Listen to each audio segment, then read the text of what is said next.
tonight, the province is ready to pay big money to doctors joining family care teams. Every week it's a rolling intake, and so we have more people moving in, so pretty much weekly, 3 to 5 folks moving in weekly. It's really to make sure that they feel safe and supported in their move.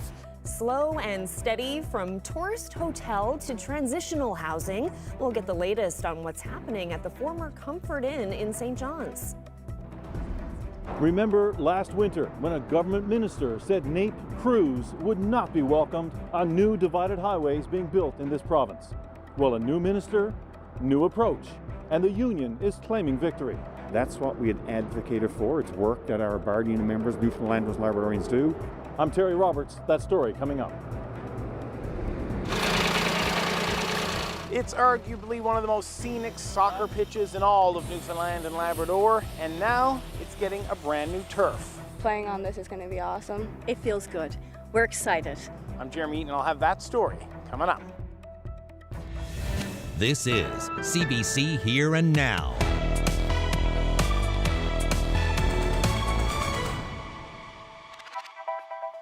Good evening and welcome to Here and Now. Our program is beginning later than usual tonight because of the Paralympic Games in Paris. And we begin tonight with a correction to a fact in a story we aired last week. We reported on Friday that former RNC officer and convicted sex offender Doug Snellgrove is out of jail and living home on parole. Now, we told you his parole date was set for summer 2025. In fact, Snellgrove would have been eligible for parole this January, and his statutory release date is April 2026. Doug Snellgrove served just under 1 year of a 4-year sentence behind bars. In other news, the provincial government is offering more money to try to attract doctors. The province is offering $75,000 for physicians who commit to joining a family care team for at least 1 year. Now, that's on top of the Come Home incentive, which is a $100,000 perk for doctors living out of province who return for 5 years. Government says some physicians will be entitled to both incentives. The new 1-year bonus is for those who join a family care team before the end of the year. It's also available retroactively. All these family practitioners have a choice how they want to deliver their services. They can join a family care team and become a salaried physician, or they can maintain the old model, which we've had for 60-odd years right now, where they see patients on a case-by-case basis and get paid through per visit by an MCP code. I've heard complaints about MCP, to be honest with you, and how it's a bit of an outdated model and an outdated system. As the Health Accord has said, really a full collaborative team approach to healthcare for Newfoundlanders and Labradorians is an ideal way to move forward. Now, the Medical Association is not on board with the province's $75,000 bonus, saying it will further destabilize the healthcare system. In a statement today, the NLMA says the province is not allowed to negotiate directly with physicians on compensation matters, and it says for those already working with a family care team, it's a 1-year raise in pay, not a retention incentive. The NLMA says salaried family doctors working in ERs, long-term care, mental health, and addictions do not qualify for the bonus. And it fears those doctors will leave their positions to join a family care team. This, the NLMA says, could result in harm to patients. Well, in other news, it's been 7 months since the province announced its plan to transform a St. John's hotel into a transitional housing facility. As Here and Now's Jenna Head reports, the organization running the building says it's a gradual process that can't happen overnight. This is what the former Comfort Hotel looked like in April. Hotel rooms, some converted into clinics, others the same as when tourists and visitors came to stay. A restaurant set to act as a dining hall, all providing support for the province's most vulnerable. Homeless advocates have questions. We haven't heard much from the province since they decided to transform this former hotel, and End Homelessness stepped up to lead its operation.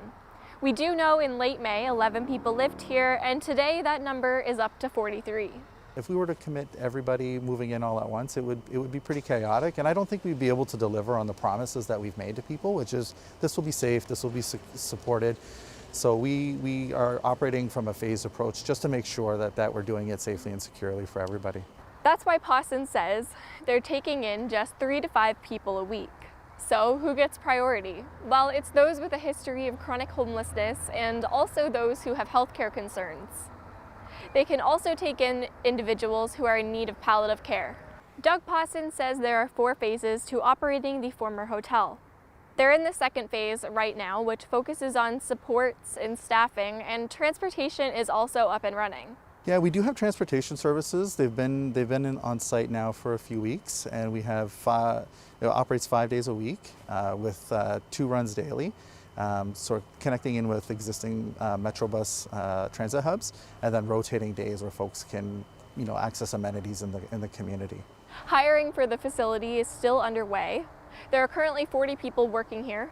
That includes the leadership team, security, restaurant staff, cleaning staff, and support workers. I think we've done a really good job. I'm really proud of the team and the way we've approached it, and committed to a plan and sticking with the plan even in spite of the pressure we're facing. The province has leased the facility for 3 years.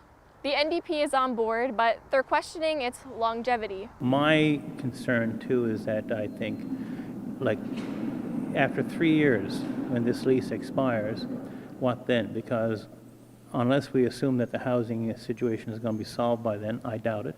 What happens to people then? What about those people who can't be transitioned into long-term stable housing or supportive housing of some sort? We've reached out to the department to see what their plan is beyond their 3-year lease. We haven't heard back yet, but Doug Pawson says the facility does have a name. We just don't know it yet. He plans to unveil it soon. Jenna Head, CBC News, St. John's. Well, the province's largest public sector union is breathing easier tonight. NAPE crews will do snow clearing and other minor maintenance on 2 new sections of divided highway. But the government is sticking with plans to partner with the private sector on these projects. Here now's Terry Roberts explains. Former Transportation and Infrastructure Minister John Abbott touched off a controversy in February. That's when he told CBC News that 2 new sections of twinned highway in eastern and central Newfoundland will be built through a public-private partnership, a first for a major highway project in this province. But he also sent strong signals that government highway crews represented by NAPE will not be welcome on these new roads, and that private crews will do all the work there, including snow and ice clearing. Obviously, there's a collective agreement in place that we will abide by that, but there's enough work to go around currently. Union workers responded with a furious campaign they called highway robbery. Privatization just brings us back many years to lower wages and no benefits. Well, I got news for this minister. He is in for a battle. Now, 6 months later, there's a new minister and a new approach, backing away from one element of those P3 plans. We're going to contract out, but it will be our crews who will be maintaining it. Those roads are 2 new sections of divided highway like this one, to be built from Whitburn to Chance Cove and between Grand Falls, Windsor and Bishops Falls. The government will soon go to the market, looking for someone in the private sector to design, build, finance and maintain the roads through a 30-year agreement. They'll make sure the roads stay up to standard, while government crews will handle snow clearing and line painting. Construction will begin next year. It's a step back from Abbott's plan to have private crews do all the work. And this union leader believes it's because of NAPE's Fight Back campaign. That was official confirmation to us yesterday and a significant comfort to our members that do this work. There are roughly 800 unionized workers who keep nearly 10,000 kilometers of roads safe for motorists.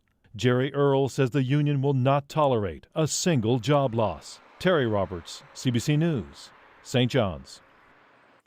Well, the federal NDP president, who's also from this province, says the party ended the supply and confidence agreement with the Liberals because of the rising cost of living. Now, the NDP surprised Justin Trudeau by suddenly pulling out of the deal yesterday while the Prime Minister was here in Rocky Harbour. In a social media video, NDP leader Jagmeet Singh says Trudeau has caved to corporate interests and left average Canadians worse off. The video also says Trudeau is too weak to defeat Conservative leader Pierre Poilievre. But despite the strong language, Mary Shortall says it doesn't mean they'll vote to bring down the Liberals. I believe very firmly that decision, when Jagmeet and the NDP caucus are voting, will be based on what's good for Canadians. This is not about propping up Jagmeet to run, to force an election. This will be vote by vote. They always had the ability to vote no or yes in a minority government. They will continue to do that.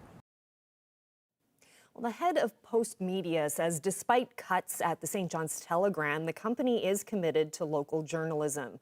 Post Media is taking over parts of Saltwire, Atlantic Canada's largest newspaper chain. That includes the Telegram newspaper. The company says it'll publish stories online 7 days a week, but it's cut the print edition of the paper down to once a week. It's now printed outside the province. Post Media also cut 30% of editorial jobs, but the CEO says that doesn't include photojournalists, as has been reported. I don't think you'll see less local content. You might see a little bit more content from across Post Media's chain. We've made the point that Post Media employs more journalists than any other institution outside the CBC within Canada. And we have 130 titles from coast to coast across Canada. And we have dedicated, hardworking, talented journalists reporting in those communities. And to the extent that there's a story in parts of Alberta or BC or Saskatchewan or Ontario or Quebec that's of interest on the East Coast in the Atlantic provinces, then of course we'll run that. I think that's a value add. I think that's a huge win. The turf that sat on the soccer pitch here in Conception Bay South was coming to the end of its life. Town Council thought that they might be able to get another year, if not two, out of it. However, inspectors from the Canada Games crowd on the mainland said that's not the case. So today, new turf is going down and the money behind it was announced. If this is something that you didn't know, let me tell you. Oh, we're so lucky. This is amazing, especially how we're going to be the first people playing on the MUN turf. And playing on this is going to be awesome. CBS Soccer Association is contributing $15,000 over 15 years. I think the province is putting in $150,000 and the rest is being contributed by the town of Conception Bay South. Okay, stop. While we were working through budget consultations in a very tight time, we found ourselves trying to figure out how we're going to address this. We knew we were going to be doing it in a couple of years. That was our plan, but we had to do it now if we wanted to be a part of the Canada Games and also if we wanted to continue hosting high-caliber tournaments and sports. It's an investment in the town of CBS, it's an investment in the people of CBS, and that in and of itself is important enough. But in addition to that, they needed new turf. It was 15 years old, and it's going to be one of the great locations to host soccer for the Canada Games. Last year, I think it was 1,600 athletes in our program, and that number has grown over the years. We've grown to the largest single soccer club in the province right now. And we're very proud of that.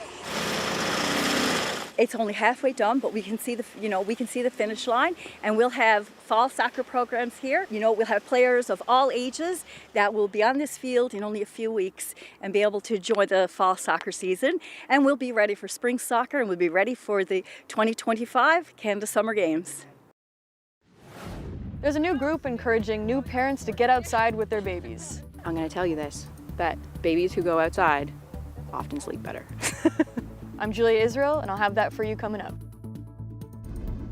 Another nice day shaping up across the province on Friday. Some increasing clouds throughout the day ahead of some wet weather rolling in for the weekend. Your full forecast is coming up.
Time for a look at your weather forecast. Ryan Snodden in for Ashley this evening. Great to be here as always, and great to be here on what has been a terrific day across the province.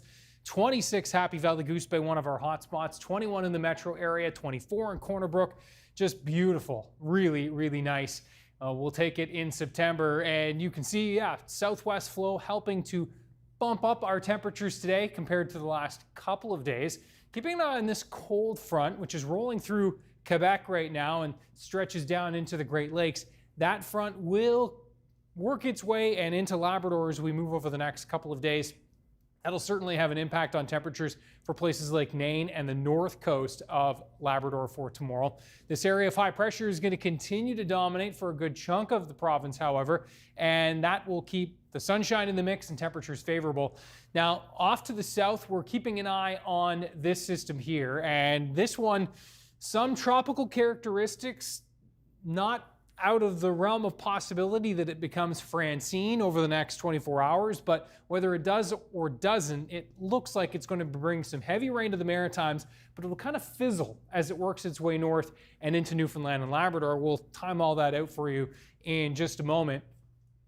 Temperatures tonight into the double digits and even teens across Newfoundland. Similar story across southern Labrador, dropping to 8 degrees in Nain.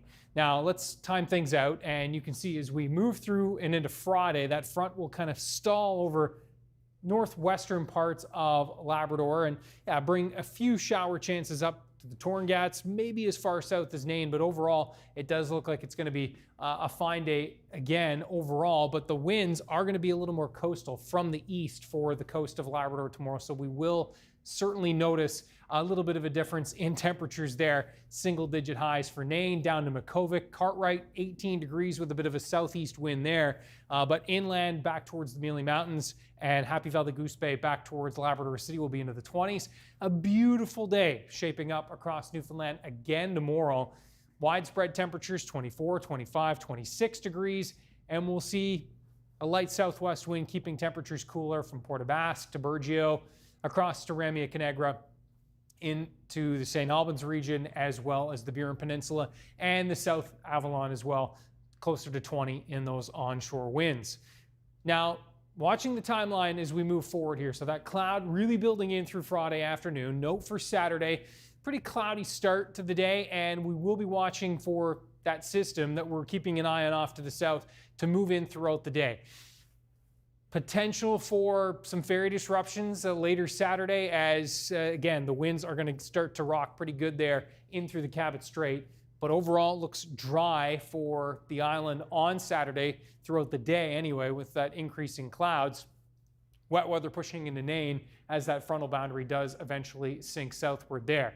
Now, moving forward into Saturday evening, into the overnight, here comes that system. And it will be, again, bringing some wet weather for Sunday in the form of some scattered showers pushing in across Newfoundland throughout the day on Sunday. Some steadier rains looking more likely for Labrador as the center of that system is going to be tracking in for you folks. And this will be far from a washout based on the latest projections and the latest timing for the island. Just shower chances, lots of clouds in the mix, but overall, still a day we can keep an eye on the radar and get out and stretch our legs. Temperatures still riding into the 20s as we move through the next couple of days. We are going to be seeing, again, those showers not only Sunday, but into the Monday and Tuesday time period for central parts of Newfoundland. Again, you can see nice couple of days and then turning unsettled Sunday with those shower chances lingering into next week.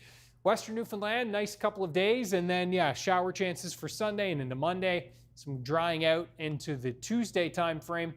Now for Eastern Labrador, nice couple of days, but again, be mindful that the north coast does take a bit of a hit temperature-wise for the next couple of days, with that wet weather building into Nain for Saturday and then pushing southward Sunday and into next week. And Western Labrador, again, nice couple of days here, and then trending down, certainly in terms of temperatures with those showers in the mix there as well. That is your forecast to now. Stokesy, back to you. Thank you so much, Ryan. Such a treat to have him on the show tonight. Well, a group of like-minded parents are hitting the trails with babies on their backs. Social media brought them together, and the East Coast Trail Trouts was born. Our Julia Israel joined them on a recent hike. where it's helpful having a group. I had a quite rough postpartum and 4th trimester period, but I found hiking, fresh air, getting out on the trail while front carrying my baby was really bonding and therapeutic for me. So when he was about 2 months old, I formed a Facebook group called East Coast Trail Trouts, Hiking with Babies. It is intended for parents currently on leave to go for daytime hikes while carrying their babies. 200 people are in the group and maybe 35 have been active participants. I moved here from the prairies a few years ago, so when my husband went back to work, I was like, what the heck am I gonna do? And it's hard to tie your shoe when you have a child on your front or on your back, or if you fall down, it's a lot easier for somebody to help you up than when you're by yourself. And it also creates a really nice community of like-minded parents who want to be outside and active and, you know, appreciate this incredible place where we can take time off. There's something that's really special about going with a group of other parents. You know, one of the huge things about having a newborn and, you know, getting used to being a parent is community connection and just like getting to know other people and sharing your story with other people. Yeah, right? But like, how do you... What I've learned in motherhood and also as a postpartum doula is that nobody is doing something for the first time. Like, someone else has always experienced or felt what you have. So having another person to kind of bounce that off of, it just means the world. Yeah, Molly likes to do the surprise attack. Definitely beneficial for my mental health, and I would say many of the other parents that join these hikes. Postpartum, the 4th trimester can be a real mess, and having a community and like a supportive community can be really helpful. It feels a little bit inauthentic to say that hiking is the only support that I've had. I have an amazing husband and family and healthcare team, but this group has been amazing throughout my parental leave. Nature is huge in terms of helping with any sort of mental health challenge that people are facing. Particularly postpartum, one of the things that I talk about as a doula is how nature can kind of show you like the ebb and flow and the change and how things are out of your control, like the weather is out of your control. So are a lot of things with having a newborn. So it's almost sort of like a mindfulness piece as well in terms of checking in with yourself, getting grounded. And also, I'm going to tell you this, that babies who go outside often sleep better. The parents I spoke to today said it could seem a little intimidating from the outside, but they've all been there. The group wants to support new members to come out for a hike and get their babies out in nature. Julia Israel, CBC News, Logie Bay, Middle Cove, Outer Cove. Well, before we head to break, I want to tell you about a little contest, a back-to-school contest that we're doing. Just have a look at this. This week, our cameraman, Curtis Hicks, returned to his own elementary school in Mount Pearl, and he recreated his first day photo. And, you know, that throwback just got us thinking, why not ask for your photos of first days gone by? So please dig out those photo albums and send them to hereandnow.nl@cbc.ca, and we'll draw for a prize. And I'll show you what you can win a little later in the show.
Org.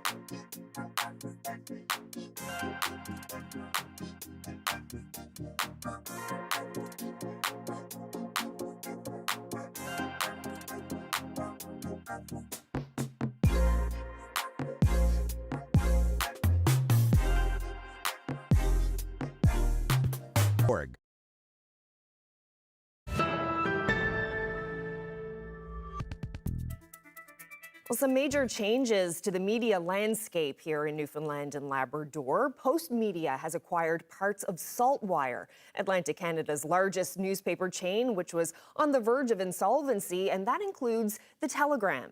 Joining me now is Andrew McLeod, the CEO of Post Media. Thank you so much for being here. My pleasure. Thank you for having me. Well, the Telegram has been around for 145 years. I think many would say that it's a good thing that it was saved from insolvency, but the daily print edition has been cut dramatically, down to once a week.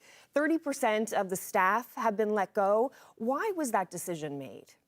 Well, I think your question answered it for me, which is that the entire chain was facing closure. It was very close to it. It was on the precipice, and we wanted to come in and take it over and stabilize it, and inject stability and try to build a more stable, profitable future, because it's been in business for over a century. But of course, changes have to occur. It was deeply unprofitable in its former state, and we have to find a way to get to break even in the short term. And then in the long term, nothing would make us happier than to start to reinvest and build and grow both the print and the digital edition.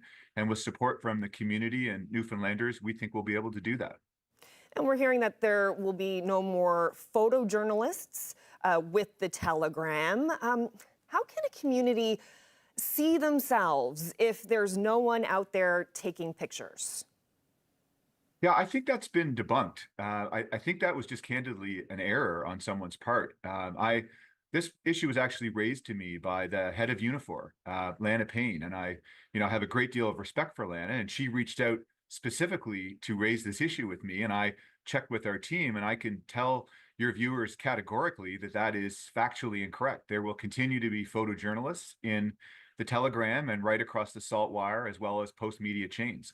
When you say there will still be photojournalists, what do you mean? Because we understand that Keith Goss, who is an award-winning photojournalist, he's going to be moved into another job. Joe Gibbons as well, moving into another job. Are you saying that they're going to be kept on with those jobs as photojournalists, or are we talking about reporters also taking photos when they're out in the field? Well, look, it's difficult for me to comment on individuals, but I think the names that you mentioned, I believe very confidently that they'll continue to perform the roles that they've performed in the past, specific to photojournalism. That doesn't mean that there aren't going to be some modifications to their roles and everyone's roles. I think this entire industry needs to adapt and change. Now, Post Media did not acquire the printing press as part of this deal. Why was the decision made to print the paper out of province? The vast majority of news media organizations, whether it's the Globe and Mail, Black Press, Glacier, Post Media, Torstar, everyone that I can think of, the vast majority of us have outsourced our printing operations simply because it's much more efficient to do so. And the volumes decrease every year. There's less and less people that want a printed product. And so it's infinitely more efficient for us to outsource that. As difficult as that is for the workers involved in that decision, that allows us to create more stability and efficiency that we can then reinvest in our core objective, which is news, which is journalists, which is providing the community with information. We've heard from journalism professors who have raised concerns about Post Media's papers becoming clones of each other, that we'll see more syndicated content from elsewhere. And the Telegram already incorporated national and international content in its paper, but will readers see even more of that, more syndicated content and less local content? I don't think you'll see less local content. You might see a little bit more content from across Post Media's chain. We've made the point that Post Media employs more journalists than any other institution outside the CBC within Canada. And we have 130 titles from coast to coast across Canada. And we have dedicated, hardworking, talented journalists reporting in those communities. And to the extent that there's a story in parts of Alberta or BC or Saskatchewan or Ontario or Quebec that's of interest on the East Coast in the Atlantic provinces, then of course we'll run that. I think that's a value add. I think that's a huge win. And I know there's lots of journalism professors in their ivory towers that like to comment on the industry, but they're fundamentally detached from the reality of what we are trying to do in this industry. And look, we all need to understand this is a very difficult space. It's facing existential challenges, as evidenced by the bankruptcies that we've seen in our industry, not just in Canada, but around the world. And we all need to adapt rapidly to a different environment, and that means change. Postmedia is a Canadian company, a very large Canadian company. You just mentioned 130 titles from coast to coast. But the majority owner is an American hedge fund, Chatham Asset Management. How do you respond to concerns that a foreign company is acquiring a major chunk of Canadian newspapers? There hasn't been a lot of appetite or support from Canadian institutions. And so I, for one, am extremely grateful for the financial support that we've received from Chatham over the last 7 years. They've been extraordinary partners, and they have never once, ever spoken to me about anything pertaining to news media or the newsroom or journalism. This is an investment for them. They invest in news media companies. They own a number of them in the United States. And let's be very candid. There aren't a lot of investors in our industry at this moment. So they are wonderful partners to us. They have been completely benign from a newsroom corporation perspective. And lastly, you mentioned it, we are Canadian controlled. We have a majority Canadian board, and we have a voting class that means that Canadians continue to control this institution, both now and into the future. So I don't think it's a concern. It's never something that I've spent any time with. And speaking of the future, what is the future of the Telegram as you see it? You mentioned earlier that if things go well, there's a possibility to even rebuild the paper. What needs to happen for that to happen and to keep it going? Everyone gets extremely upset and concerned about their local product and institution, and we're seeing it now in Newfoundland, and it's wonderful to see. But it has to translate into tangible support. People need to subscribe. Local businesses need to advertise. We don't have the government funding our newsroom, and we need to have revenue in order to build a viable future. We believe we can do that, but we're going to need support from communities like St. John's and right across Newfoundland and right across Atlantic Canada, as well as Canada as a whole. Well, Andrew McLeod, I really appreciate this conversation. Thank you so much for your time. My pleasure. Have a wonderful evening and day. Well, still with this topic, Premier Andrew Furey says they've met with Unifor, the union representing Saltwire staff. And here's his response to reporters who asked whether his government would do anything to bring commercial printing back to the province. We're interested in seeing their thoughts.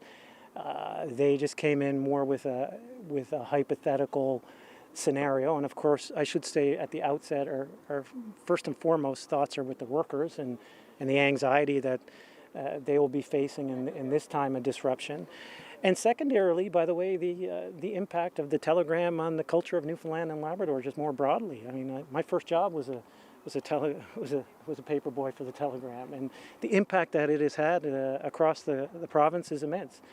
But the intersection of the role of government in that complex situation has not fully been contemplated, but I said I was open to proposals.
going back to school brings some exciting experiences for students, like seeing friends and getting back into a routine.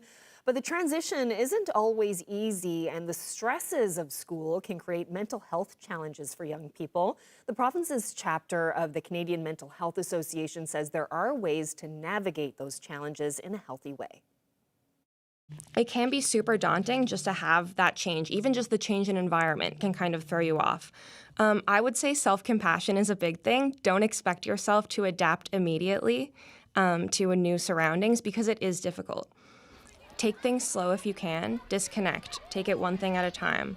If you can kind of get in early to get the lay of the land, maybe chat with your new teachers, chat with your new classmates, and check out kind of what supports the school offers in advance. I think that can really help. And something else that can feel overwhelming for many students, managing school workload.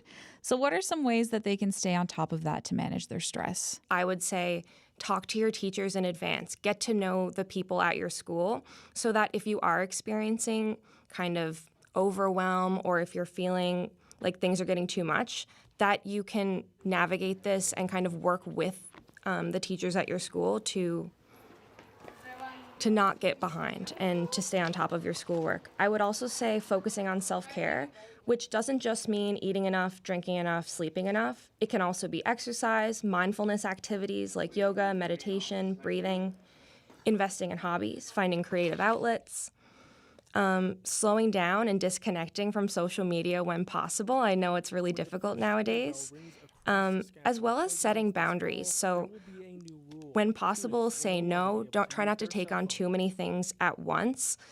And I know that's difficult with schoolwork, but maybe when schoolwork is piling up, try not to take on so many responsibilities outside of school. And again, self-compassion. Understand that you're not going to do everything perfectly and no one can really realistically expect you to.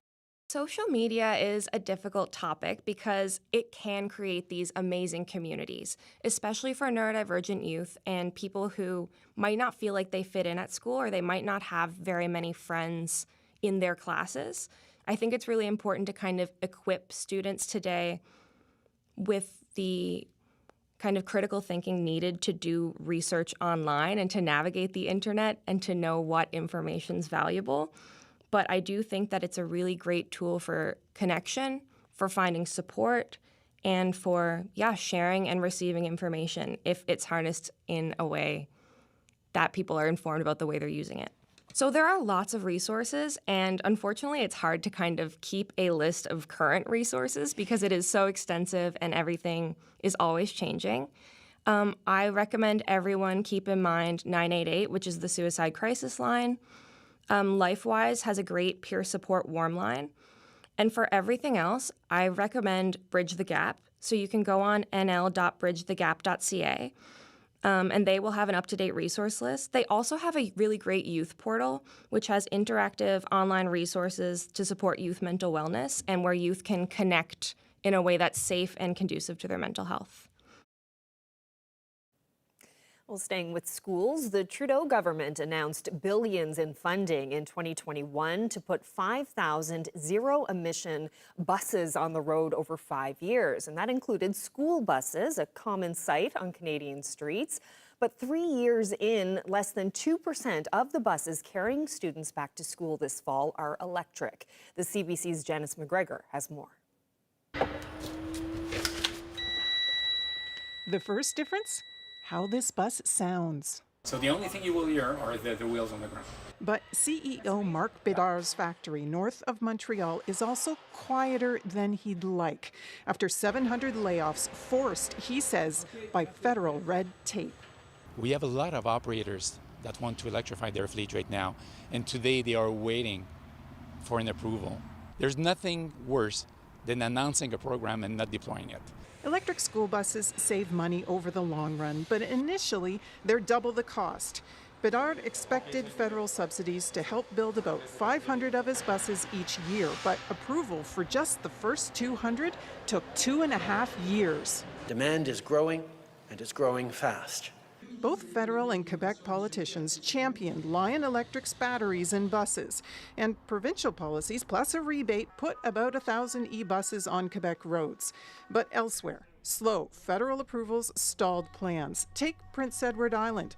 Without money for 200 more electric buses, it had to buy 30 new diesel replacements. You'll see all kinds of jurisdictions that are planning the switch to electric buses that are kind of in limbo while they wait for this funding. One reason for the holdup? Competition from municipalities who want this money to buy buses for public transit. We traditionally don't, in federal politics, develop programs designed for provincial education systems. But environmentalists point out school buses are public transit too, and those stinky diesel fumes, they're toxic. There are more diesel fumes inside the bus than outside the bus, so it's really having an impact on our kids, and we need to be prioritizing those buses. Some kids spend more time on school buses than adults do on public transit, especially in rural Canada. But right now, the politics of electrifying urban transit may be winning out. Janice McGregor, CBC News, Ottawa.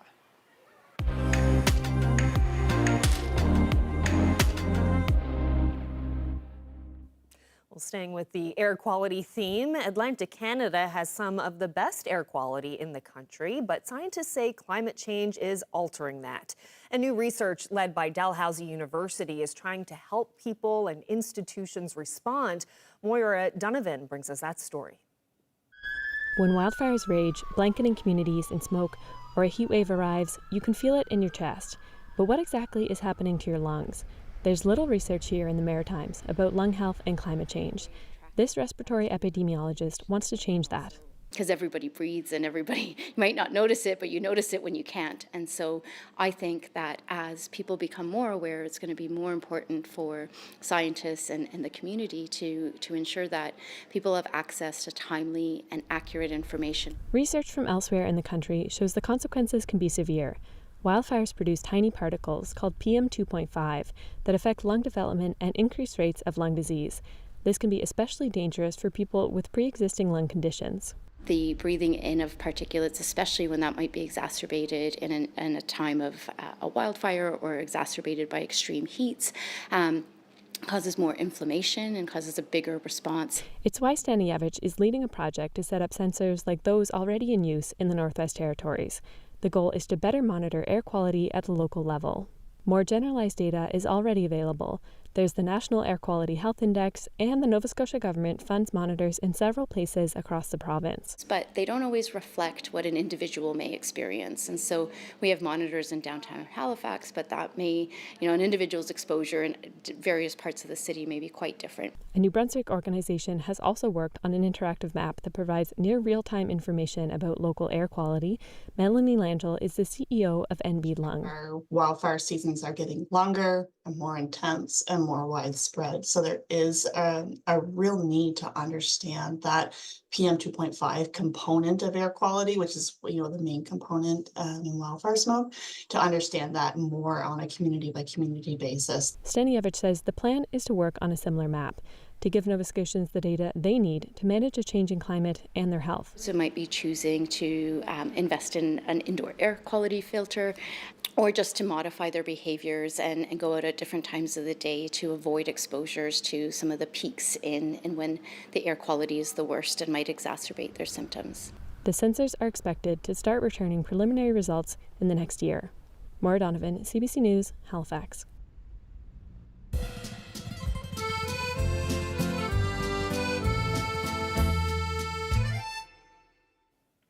Well, no doubt a disappointing morning at the pool in Paris for our own Katerina Roxon.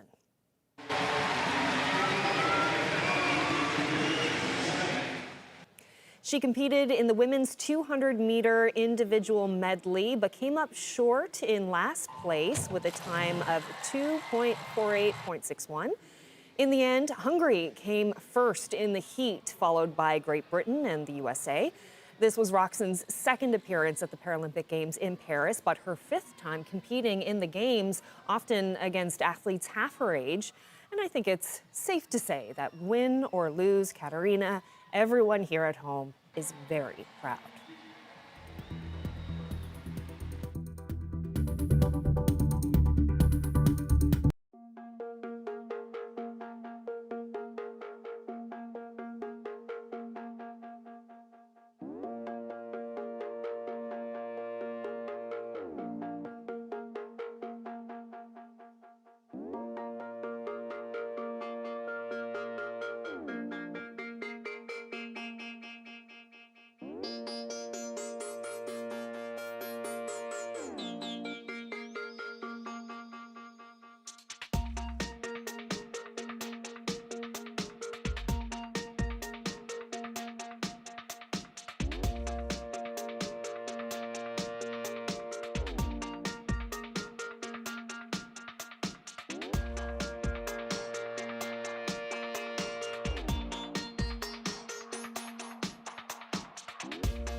play no games. Ha, I'm in my bag.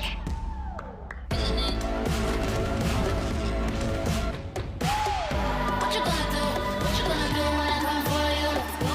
I don't play no games. Ha, you know my name.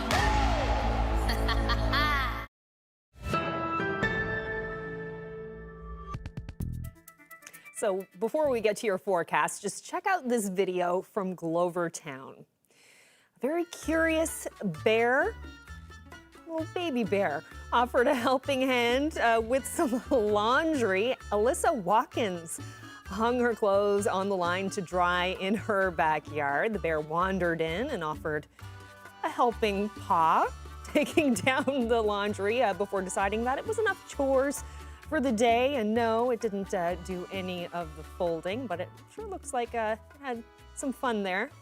Hope there were no holes in any of those. Time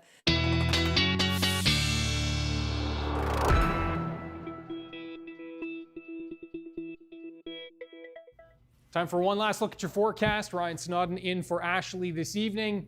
And a fine-looking Friday shaping up all across the province. Looking at a beautiful day for the island in particular.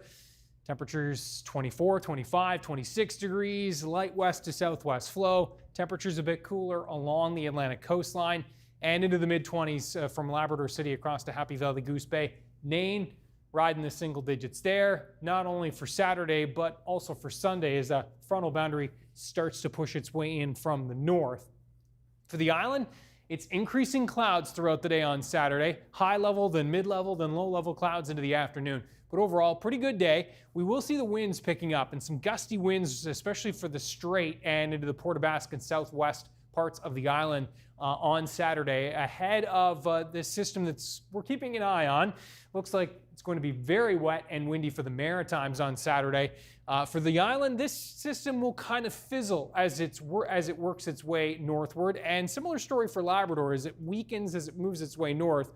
We'll be looking at some showers for Newfoundland on Sunday, some gusty winds, especially down towards the wreck house, but you can see the winds kind of easing as it moves through and the system starts to weaken and it moves up into Labrador. Yes, with some periods of rain for Sunday, but yeah, far from a washout across the island. So we'll be keeping you posted on that right here tomorrow night. That is your forecast. And now, Carolyn.